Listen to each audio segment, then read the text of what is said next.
Hey guys, it's Generalkidd here. How's everyone doing today? So, for today's video, well, there was a crazy experiment I really wanted to try that I was really curious about.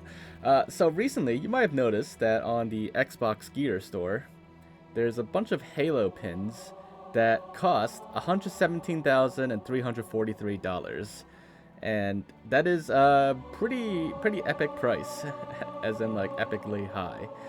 And it's a pretty nice pin, but is it worth $117,343? Well, the thing is, it's not supposed to be that much, and no, it's not a glitch either. Like, it's not a typo or anything. That's just the price, but you're supposed to get a discount code for it, which brings the price down to something a lot more reasonable, depending on which item we're looking at here. But you can get that discount code by finishing certain narrative events or completing the Season 3 Season Pass on Halo Infinite.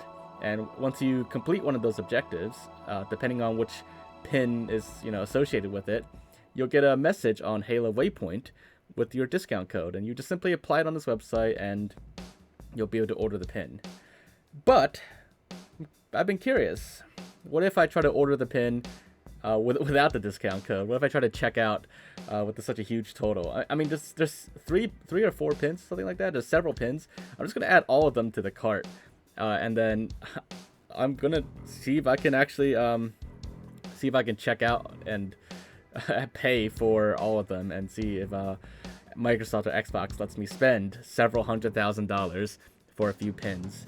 So yeah, here they are in the cart, and you can see the total is, at least the subtotal, well, the final total is well over $300,000, almost $400,000 after tax and with shipping fees.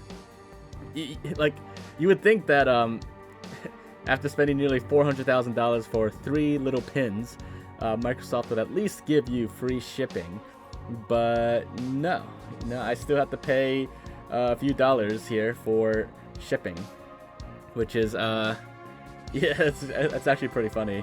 But anyways, with shipping costs and with taxes, this is the total that that we have, and I'm going to continue to the payment section and put in my payment info, and then we'll check out and see what happens if I try to do this. So obviously, I don't actually want to spend $373,000 on a few pins, and I was trying to think of logically how I could do this, and there was really no way I could actually realistically do this.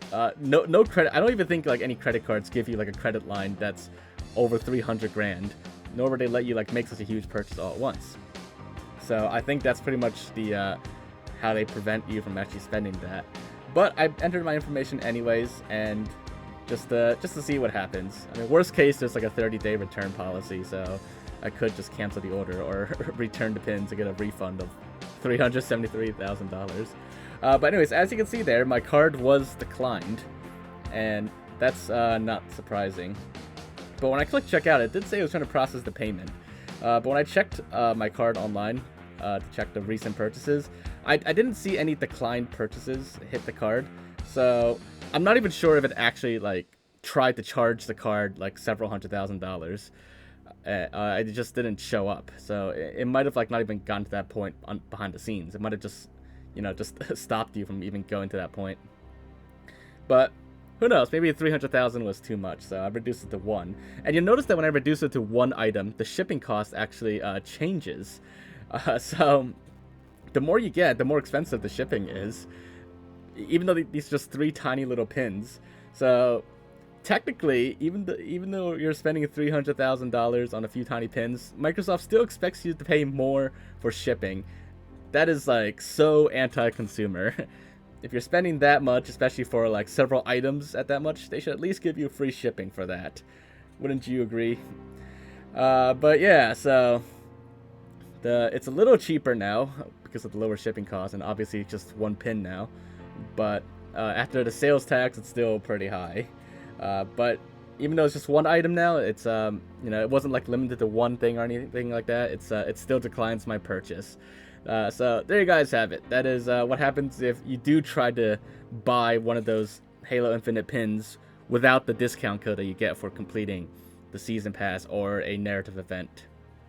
So if you ever were curious about that, well, that should answer your question.